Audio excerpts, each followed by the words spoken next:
የወታደራዊ ምንጮቻችን ያደረሱን እውነታ ይህንን ነው የሚመስለው። እንመልከተው። ብርጋዴር ጀነራል አስናቀ አይተነው ይባላል። ብርጋዴር ጀነራል አስናቀ አይተነው አይ ቲንክ በዛሬው ዕለት በአዲስ አበባ የቀብር ስነ ስርዓቱን አከናውነዋል። እስኪ እንመልከተው። ብርጋዴር ጀነራል አስናቀ አይተነው ይባላል። የምትመለከቱት ሰው ነው።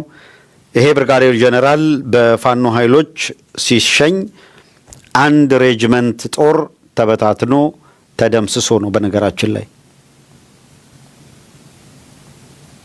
አንድ ሬጅመንት ጦር ተደምስሶ ብርጋዴር ጀነራሉ ከሬጅመንቱ ጋር አብሮ ተደምስሷል። የብርጋዴር ጀነራሉ የፎቶግራፍ ይኸው የምትመለከቱት ነው። አስናቀ አይተነው መንግስቱ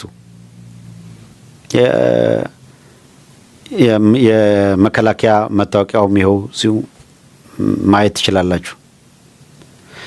የኢትዮጵያ ይሄ ዲጂታል መታወቂያ ዲጂታል አይዲ የሚሉትም አለው እንደምታዩት ብርጋዴር ጀነራል ነው። ስለዚህ ምንም የምትጠራጠሩት ጉዳይ አይደለም። ኦፊሻሊ አገዛዙም ይህንን ከማመን ውጭ ምርጫ ስለሌለው ምን አምኖ የተቀበለው ነው እና በፋኖ በኩል ያለው የትግል ስትራቴጂ የማጥቃት አቅም ሬጅመንት ደምስሶ አሁን ከክልሉ ርቆ ነው። ይሄንን እንድታውቁት ዋናው ነገር። ሌላው ከአዲስ አበባ አፍንጫ ስር የአማራ ፋኖ ብሔራዊ ንቅናቄ አፋብን በልዩ ሁኔታ ያስመረቃቸውን ከሰሞኑ ኮማንዶዎች ስምሪት መስጠቱንም የመረጃ ምንጮቻችን ያንን አክለው አረጋግጠዋል። እንዲሁም በቪዲዮ በተለያየ መልኩ በማህበራዊ ሚዲያም እየተሰራጨ ነው የምታዩት።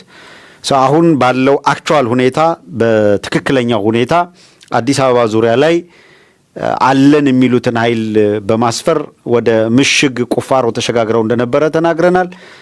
አሁን ያሉበት ወቅታዊ ሁኔታ ያንን የሚያሳየው በፕሮፓጋንዳ ረገድ እዚህም ፕሮፓጋንዳ ነስተው ሊቆጣጠሩት የሚችሉት ነገር እንደሌለ በሚገባ ነገሩ እንዲገባቸው እንዲረዱት ሆኗል ማለት ይቻላል።